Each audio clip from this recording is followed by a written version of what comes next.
Hi, hello, kamusta po sa inyo? Bali kakatapos ko nga lang po pala bumoto kanina at ako'y pauwi na. Bali nandito na po pala tayo sa parking. Medyo malayo pa po ang ating bahay at salamat kay God dahil nakauwi po tayo ng ligtas. Naglalakad na nga pala ako dito sa bukid. Medyo hapon na nga pala ngayon. Ito nga palang nilalakaran ko ay puro pala isdaan po. Ito nga pala yung mga alaga kong pusa na si Bella. Ayan po yung mga anak niya. Mukhang gutom na ang mag-iina na to. Kanina ko pa hinahanap ang susi na to. Buti na lang ay nakita ko.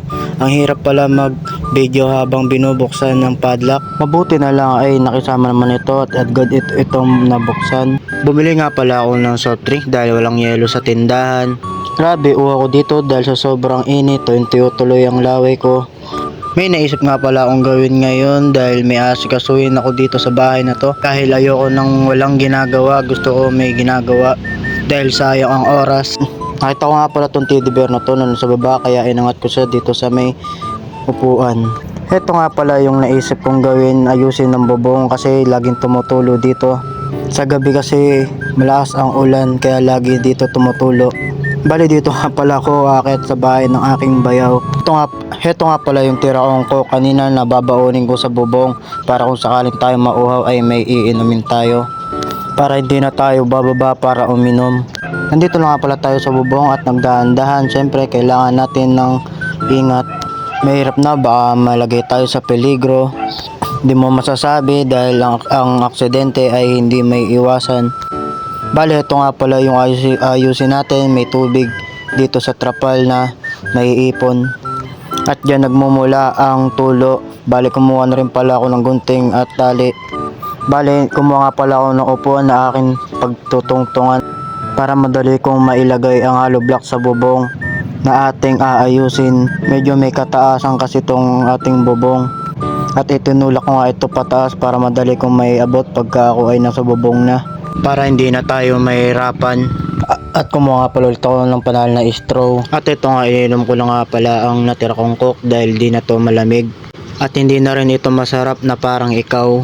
Charot. At ito na nga pala yung kinalabasan at natapos na ang ating trabaho dito sa bubong at sana ay maging matibay ito.